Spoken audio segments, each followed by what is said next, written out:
Hey there, welcome back to 7-Minute Books. I'm Sam, and today we're talking about Amy Gallo's book. Sophie, I have to ask, what's the one type of coworker that immediately makes you want to run the other direction? Oh, easy. The pessimist. You know, the person who shoots down every idea before you've even finished the sentence. But this book totally reframed that for me. Gallo says that behavior often comes from a fear of failure, not from being a jerk. Right? And she starts the whole book by saying we need to look at ourselves first.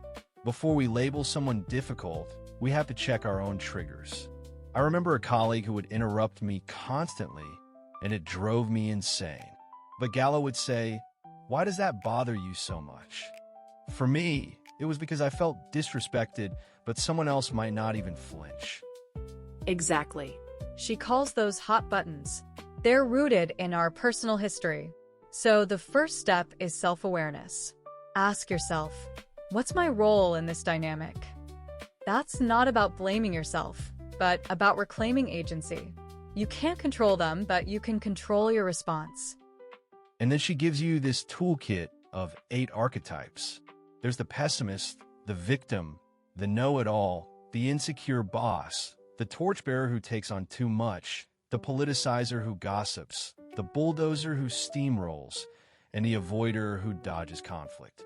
Each one gets a whole chapter with tailored strategies. I loved the strategy for the pessimist. Instead of asking, "Do you think this will work?" which invites a no, you ask, "What would need to be true for this to succeed?" That shifts their brain from blocking to building. You're channeling their negativity into constructive criticism. Totally. And for the victim, she warns against becoming the rescuer. If you solve their problems, you reinforce their helplessness. Instead, she says practice compassionate accountability. Acknowledge their frustration, but then ask, what's one thing you can do to change this? The insecure boss chapter was huge for me. Gallo says don't try to prove your worth. That just makes them more threatened. Instead, manage their anxiety by over-communicating. Give them sneak peeks of your work. Ask for their input up front. You're basically providing the psychological safety they can't provide for themselves.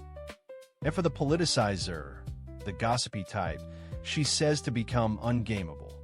When they come to you with gossip, just say that sounds like a conversation you should have with them directly. You refuse to be an audience, and you build a reputation for integrity. There's also a universal framework for giving feedback called SBI, Situation, Behavior, and Impact. Instead of saying, "You're always so negative," you say, "In yesterday's meeting, when you pointed out 3 risks, I noticed the team became hesitant to share ideas." It's specific, objective, and not about their character. I really appreciated that she doesn't pretend every relationship can be saved. She talks about good conflict versus bad conflict. Sometimes you just need to set boundaries and focus on getting by instead of getting along. That's permission to disengage from a truly toxic situation. Yes. And she ends with this mindset shift. Instead of seeing a difficult colleague as a problem to be solved, see them as a puzzle to be understood. That moves you from frustration to curiosity. It turns a drain on your energy into an opportunity to practice a valuable skill. The one thing I'm taking away is that I can't change other people, but I can change how I interact with them. And that starts with understanding my own triggers and then diagnosing what's really driving their behavior. And if you want to go deeper, the whole library's over at 7minutebooks.com/app with over 6,000 fiction and nonfiction titles you can read or listen to in any language.